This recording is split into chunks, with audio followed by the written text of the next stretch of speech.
बिस्मिल्लाहिर्रहमानिर्रहीम। अस्सलाम वालेकुम। आज 4 अगस्त बरोज़ इतवार हम बात करेंगे सुप्रीम कोर्ट ऑफ पाकिस्तान के फ़ैसले के बाद 24 घंटे गुजरने के बाद पहली दफ़ा वफाकी हुकूमत की जानिब से अप्रिसिएशन के लिए और पजीराई के लिए एक प्रेस कॉन्फ्रेंस की गई है। बहुत अहम है और मैं आपको बताऊँगा कि इस फ़ैसले में जस्टिस अमीनुद्दीन खान साहब और काजी फायज़ साहब का अपना ये एक फ़ैसला है, उसके ही बरखिलाफ़ ये इख्तलाफी नोट है। उसकी तफसील भी मैं आपके साथ शेयर करूँगा और साथ में आपको बताऊँगा कि एक बड़ी कार्रवाई करते हुए 11 सीनियर अफसरान के ख़िलाफ़ करप्शन के मुकदमात दर्ज कर लिए गए हैं। कल तक जब इमरान खान बात करते थे करप्शन की, तो उस वक्त कहा जाता था कि करप्शन कोई ऐसा मसला नहीं है और नैब तरमीम करके पूरा जो नैब का कानून था उसको ख़त्म कर दिया था या करप्शन या एहतसाब से मुतल्लिक अब ख़ुद परेशान है। उसके ऊपर भी हम बात करेंगे और साथ में आपको बताऊँगा जस्टिस अत्तर मिनल्ला साहब के इख्तलाफी नोट के चर्चे शुरू हो गए हैं। वो किस केस में इख्तलाफी नोट आने जा रहा है उसके ऊपर भी हम बात करेंगे। सबसे पहले मैं आपको बताता चलूँ कि FBR के मुताबिक सीमेंट फैक्ट्रियों को मकामी कोयले पर चलाने के लिए FBR ने 11 अरब रुपए के टैक्स फ्रॉड का सुराग लगा लिया। Federal board of revenue FBR ने जदीद डिजिटल टेक्नोलॉजीज़ की मदद से टैक्स मशीनरी के साथ रजिस्टर्ड जाली कंपनियों पर मुश्तमिल 11 अरब रुपए का फ्रॉड पकड़ लिया। 2 जाली कंपनियों जुनेद इम्पैक्स और ट्रेड जोन की निशानदही की गई, जो मुबैना तौर पर सीमेंट प्लांट्स को ड्यूटी फ्री कोयले की फ़रोख्त में मुलव्वस थीं। दोनों कंपनियों ने मुकामी बैंकों में अकाउंट्स भी खोल रखे हैं। FBR के मुताबिक सीमेंट फैक्ट्रियों को मुकामी कोयले की तरसील करने के लिए जाली सेल टैक्स रसीदें इस्तेमाल करने का इंकशाफ भी हुआ है। सीमेंट की सनत का अहम सीमेंट जो है वो सनत का अहम जुज़्व है और ये इतना बड़ा फ्रॉड सामने आया है। पाकिस्तान के सीमेंट के शोबे को औसतन 13,000 टन कोयले की ज़रूरत होती है और ये तलब वक्त के साथ साथ बढ़ती जा रही है। इस तलब को दरामदात और घरेलू पैदावार के ज़रिए पूरा किया जाता है। एक अंदाज़े के मुताबिक मुल्क के कोयले के ज़खायर का तखमीना 185,000 अरब रुपए है। FBR के internal audit director inland revenue Karachi के मुताबिक उन्होंने मुलज़म के ख़िलाफ़ कस्टम और टैक्सेशन कोर्ट कराची में FIR दर्ज करवाई है। जुमेरात को एक सीनियर टैक्स अफसर ने बात करते हुए मीडिया से कहा कि यह केस सिर्फ बारिश का पहला कतरा है, क्योंकि हमारा ख्याल है कि इस तरह की मज़ीद जाली कंपनियां सीमेंट फैक्ट्रियों को कोयले की सप्लाई में मुलव्वस हैं। इस फ्रॉड का सुराग हुकूमत की डिजिटलाइजेशन पॉलिसी के एक हिस्से के तौर पर इस्तेमाल करदा जदीद तरीन सॉफ्टवेयर टेक्नोलॉजी के ज़रिए लगाया गया। FBR के टैक्स एहलकारों के मुताबिक कोयले की ड्यूटी फ्री तरसील से ताकतवर कारोबारी ग्रुप्स और ख़ानदान सबसे ज़्यादा मुस्तफ़ीद होते हैं। फ़िलहाल FBR टैक्स नेट में तोसी की वजह से हर किसी को सेल्स टैक्स की रजिस्ट्रेशन फराहम कर रहा है। ताहम बोर्ड सामान की तरसील किए बगैर कागज़ी नकलो हमल और सामान की हकीकी नकलो हमल में शामिल ट्रांजैक्शन में फ़र्क करने से कासिर है। अब जानते हैं हमारे मुल्क में जिस भी शोबे की बात की जाती है, जिस भी तबके की बात की जाती है, हमेशा ये कहा जाता है 40-50 ख़ानदान हैं हर कारोबार में। IPPs का देखें 40 ख़ानदान है, शुगर को देख लें 40 ख़ानदान है, सीमेंट को देख लें 40 ख़ानदान है।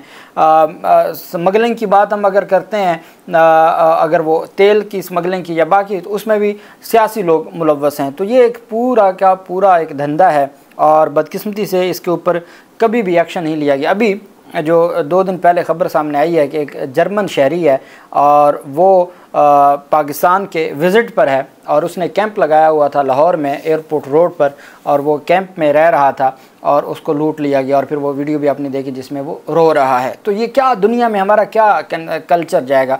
आप हमारे इदारे मिलके, हुकूमतें मिलके अगर मुल्क को माशी हवाले से आप बैठ के मीटिंग्स करते हैं, इजलास करते हैं और आपको ये लगता है कि मुल्क की मईशत आप बेहतर कर लेंगे, लेकिन हालत देखें कि जहाँ एक आम जर्मन शहरी महफूज नहीं है तो अब पूरी दुनिया में उसका क्या इमेज जाएगा। यहाँ एक सहाफ़ी इमरान खान से मिलने आया था, उसका वीज़ा कैंसिल करके उसको वापस भिजवा दिया गया। दुनिया में क्या इमेज जाएगा? जो एक प्राइवेट एक कंपनी के मालिक थे, नेक्स्ट कोला के मालिक, जिनको पहले लापता किया गया, फिर उनकी जो कंपनी के 3 से 4 अफसरान को लापता किया गया और उसके बाद फिर हमने देखा कि वो बैरून मुल्क चला गया है और वो यहाँ से छोड़ छाड़ के चला गया है। तो पहले ही हमारा निज़ाम तो ख़त्म हुआ पड़ा है। एक IT इंडस्ट्री को जो ये तबाह बर्बाद किया जा रहा है, आए रोज़ मुख्तलिफ़ तरह की पाबंदियाँ लगा के, इंटरनेट बंद करके, मुख्तलिफ़ तरह के जो मामलात करके, तो सारी दुनिया देख रही है इस तरीके से कभी भी मईशत बेहतर नहीं होगी। और मुझे नहीं लगता कि हुकूमत को मईशत के हवाले से कोई भी, उनको सिर्फ़ एक ही मामला है कि हर तरह से इमरान खान और पाकिस्तान तहरीक इंसाफ को दबाया जाए, उसके लिए भले जो कीमत चुकानी पड़ती है वो कीमत चुकाई जाए। अगर इनकी कोशिश होती और ये मेहनत करते इस बात पर कि हमने मुल्क को आगे लेके जाना है और इमरान खान को छोड़ देते और अपने काम पे लग जाते, तो शायद अवाम में कोई बेहतर ओपिनियन भी पैदा हो सकती थी। लेकिन इन्होंने कोशिश ही नहीं की और इनका सिर्फ एक 1 पॉइंट एजेंडा है कि जो भी कीमत चुकानी पड़े, जो दो पे लगाना पड़े, हर सूरत लगाएं और इमरान खान को इस सारे मामले से आउट करें। सिंध एंटी करप्शन इस्टेब्लिशमेंट ने एक बड़ा एक्शन लेते हुए और एक बड़ी कार्रवाई की है और उनकी जानिब से जो अहम तफसीलात सामने आई हैं, उन्होंने मुकदमात दर्ज किए हैं और ये सूबाई सीनियर अफसरान के ख़िलाफ़ मुकदमात दर्ज किए गए हैं। कराची में सिंध हुकूमत के मुख्तलिफ़ महकमों के 10 से ज़ायद सीनियर अफसरान और मुतअद्दिद मातहत मुलाज़मीन के ख़िलाफ़ मुकदमात दर्ज करके गिरफ़्तारी अमल में लाई गई है और गिरफ़्तारी के लिए छापे मार कार्रवाई भी की जा रही है और गिरफ़्तार करने के लिए कोशिशें की जा रही हैं। सिंध एंटी करप्शन इस्टेब्लिशमेंट की आला तरीन बॉडी एंटी करप्शन कमेटी 1 ने 5 मुकदमात दर्ज कर लिए हैं। 2 मुकदमात कराची जोन जबकि 1 मुकदमा हैदराबाद, जामशोरो और मीरपुर ख़ास जोन में दर्ज किए गए हैं।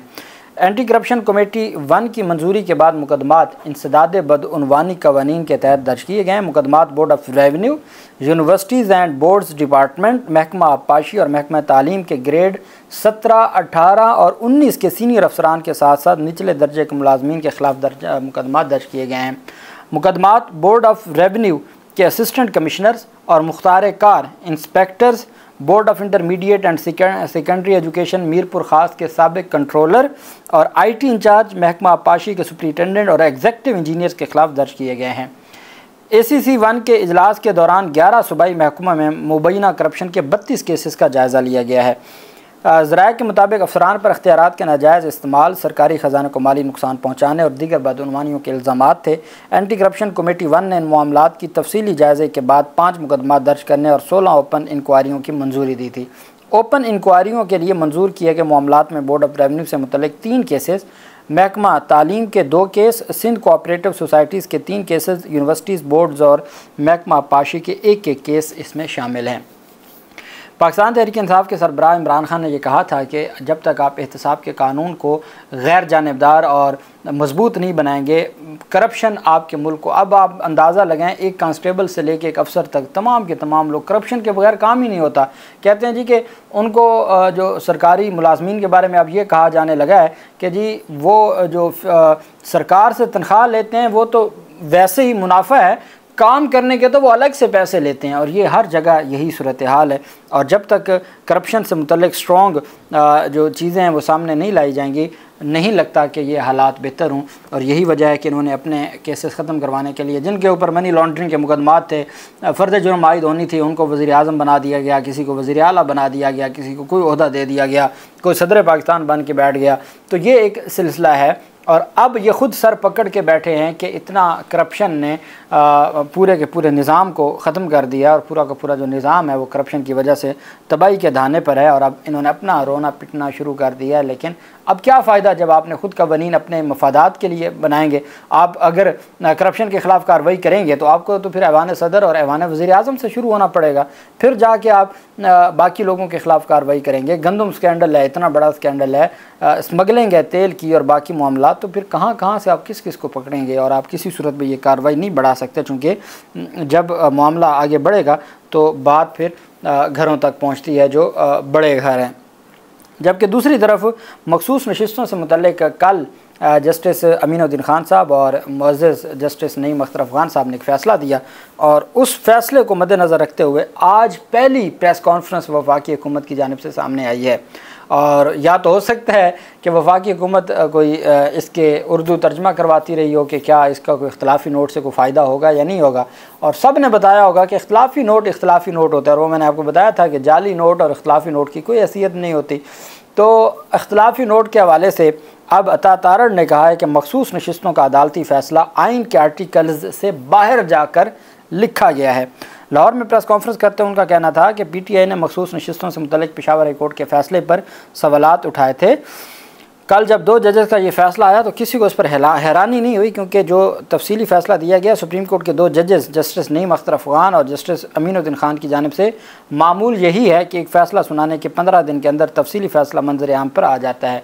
उन्होंने बताया कि सुप्रीम कोर्ट के 2 जजेस के तफसीली फ़ैसले में जिन्होंने इख्तलाफी नोट लिखा था, उन्होंने इस बात का जिक्र किया कि क्या बात है कि अभी तक बकिया जज साहबान की जानिब से तहरीरी फ़ैसला जारी नहीं किया गया। क्या कभी ऐसा भी तारीख़ में हुआ है कि इख्तलाफी नोट लिखने वाले जज कहें कि जी अभी तक अक्सरियती फ़ैसला क्यों नहीं जारी हुआ, इससे रिव्यू पिटिशन गैर मसर हो जाएगी? क्या फ़ैसला लिखते हुए आने वाली रिव्यू पिटिशन को मद्देनज़र रखा जाता है, या उसका ख्याल रखा जाता है, या उसकी परेशानी या उसकी फ़िक्र की जाती है? कहीं ऐसा नहीं होता। आइन के कुछ आर्टिकल्स मखसूस नशिस्तों के हवाले से बात करते हैं, उनसे बाहर जाकर ये फ़ैसला लिखा गया है। जज ने इख्तलाफी नोट में इस बात पर सवाल उठाया कि 15 दिन के बावजूद तफसीली फ़ैसला क्यों नहीं जारी हुआ। ये बात भी दर्ज है कि PTI इसमें शामिल नहीं थी, तो किस तरह से उनको रिलीफ दे दिया गया? जिन्होंने अदालत में कोई दरख्वास्त जमा नहीं करवाई, जिन्होंने अपना हक़ नहीं मांगा, उनको कैसे दे दिया गया? वो लोग जो मखसूस नशिस्तों पर मुंतखब होकर हलफ उठा चुके हैं, उनकी रुकनीत ख़त्म कर दी, मगर इस रुकनीत को ख़त्म करने से पहले के मराहल कानूनी तौर पर अपनी जगह मौजूद हैं। ये कैसे मुमकिन है कि आप मखसूस नशिस्तों पर मुंतखब होने वालों को सीटों से फारिग कर दें, मगर हलफ लेने से पहले के मराहल को कानूनी तौर पर नहीं देखा गया? ये बड़े अचंभे की बात है। और फिर उन्होंने कहा जी कि 2 जज कह रहे हैं जी कि आर्टिकल 155 को और उसको जो है वो दायरा, जो आर्टिकल 185 है उसका जो दायरा कार तफवीज़ किया गया वो दुरुस्त नहीं है। वो ये भी कह रहे हैं जी कि अगर आपने इनको रिलीफ देना है तो आर्टिकल 51, 63 और 106 को दोबारा लिखना पड़ेगा। उसके ऊपर उन्होंने सारी तफसील दी है और उनका ये कहना है कि जी हर सूरत पाकिस्तान तहरीक इंसाफ हकदार नहीं है इनकी, और उन्होंने अप्रीशिएट किया है 2 रुकनी जो जजों का है उनकी जानिब से इख्तलाफी नोट। अब मैं आपको बताऊं, कहा यह जा रहा है और 2 जजेस के इख्तलाफी नोट में भी ये कहा गया था कि हम 185 और 175 से बाहर नहीं जा सकते। 185 वो होता है कि जब हाई कोर्ट के फ़ैसलों के ख़िलाफ़ अपील जाती है तो आर्टिकल 185 के तहत अपील फ़ाइल होती है सुप्रीम कोर्ट ऑफ पाकिस्तान में। सुप्रीम कोर्ट की 4 तरह की जुरिस्डिक्शंस होती हैं। एक ओरिजिनल जुरिस्डिक्शन है जो 184(3) के तहत है, जिसमें या तो डायरेक्ट कोई रिट फाइल होती है सुप्रीम कोर्ट में या सुओ मोटो लिया जाता है, वो हम उसे कहते हैं original jurisdiction of the supreme court, article 184।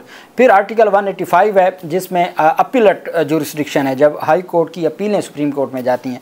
फिर आर्टिकल 186 है जिसमें कहा गया है एडवाइजरी जुरिस्डिक्शन, जिसके तहत रेफरेंस फाइल होते हैं कोई राय लेने के लिए, तो वो एडवाइजरी जुरिस्डिक्शन है। तो ये मुख्तलिफ तरह की जुरिस्डिक्शंस हैं सुप्रीम कोर्ट की। अब उस पर जो सुप्रीम कोर्ट, और फिर एक रिव्यू का अख्तियार था और अब अपील का भी आ गया है, जो रिव्यू और अपील सुप्रीम कोर्ट के अपने फैसलों के ख़िलाफ़ नज़रसानी की जुरिस्डिक्शन है उसका। 6 माह पहले काजी फैज़ल साहब की सरबराही में एक बेंच था जिसने आर्टिकल 62(1)(f) को ये करार दिया कि वो एक डॉक्ट्राइन है, वो एक गाइडलाइन है और उसका कोई बाइंडिंग इफ़ेक्ट नहीं है। उसमें जस्टिस अमीनुद्दीन खान साहब भी मौजूद थे। एक आम आदमी का केस था, अपील का केस था 185 का, हाई कोर्ट के फैसले के ख़िलाफ़ अपील थी 185 के ख़िलाफ़ अपील में, और वो ग्राउंड्स ही नहीं ली गई थी उस वक्त तक। तो ये इलेक्शन एक्ट को डिस्कस ही नहीं किया गया था उस वक्त। तो जब अपील डिसाइड हो रही थी, इलेक्शन एक्ट का माजी से इतलाक़ तो नहीं हो सकता था।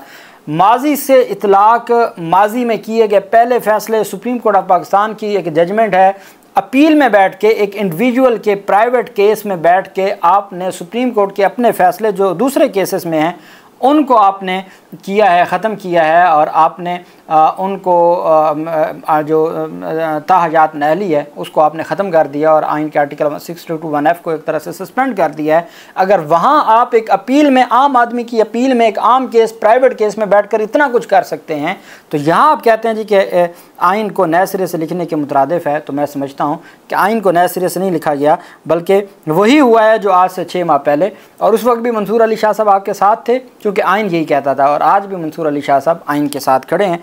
इस वजह से उनका जो फैसला है वो दुरुस्त है। आखिर में हम बात कर लेते हैं जस्टिस अतर मिनल्ला साहब के नोट के हवाले से। सुप्रीम कोर्ट ऑफ पाकिस्तान के जो सीनियर रिपोर्टर्स हैं वो आज सुबह सवेरे उनकी जानिब से पहले ट्वीट किए गए मुख्तलिफ लोगों की जानिब से कि जी अतर मिनल्ला साहब का इख्तलाफी नोट आ रहा है और इंतज़ार ख़त्म हुआ है।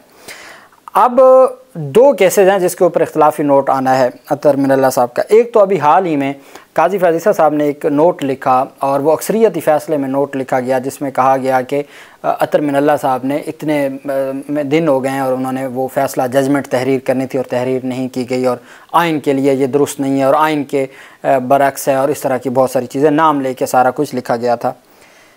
अब या तो उसका जवाब आ सकता है अतर मिनल्ला साहब की जानिब से, या अतर मिनल्ला साहब जो नैब तरमीम से मुतल्लिक, चूँकि इमरान ख़ान नैब तरमीम में अगर नैब तरमीम का लदम हो जाती और ये 50 दिन से जो फ़ैसला महफूज है, अब तो 2 महीने हो गए हैं, 2 महीनों से जो फ़ैसला महफूज है, अगर उस वक्त फ़ैसला 2 महीने पहले सुना दिया गया होता तो ये जो 25 दिन का जिस्मानी रिमांड है तोशाखाना केस में ये ना होता, चूँकि नैब एक्ट के तहत तो 14 दिन का रिमांड था। तो अब ये जो 25 दिन का रिमांड हो चुका है और अभी आगे भी होना है, तो ये तो सिर्फ इस वजह से था कि सुप्रीम कोर्ट ने फ़ैसला महफूज किया हुआ है।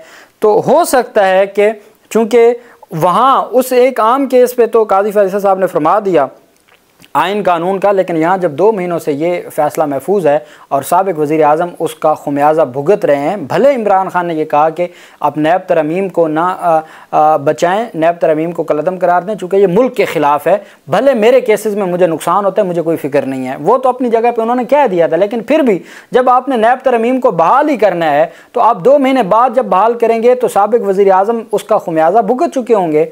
तो हो सकता है, मुझे ये लगता है कि इसके ऊपर भी नोट आ सकता है और इसके ऊपर भी टाइम फ्रेम की बात की जा सकती है अतर मिनल्ला साहब की जानिब से, और या जो पहले फ़ैसला आया है उसके ऊपर, और ये कल ख़बर ये सामने आ रही है कि कल तक नोट आ जाएगा, हो सकता है रात को भी आ जाए। अल्लाह पाक पाकिस्तान कामयाब नासिर हो। बहुत शुक्रिया। अल्लाह हाफ़िज़। पाकिस्तान ज़िंदाबाद।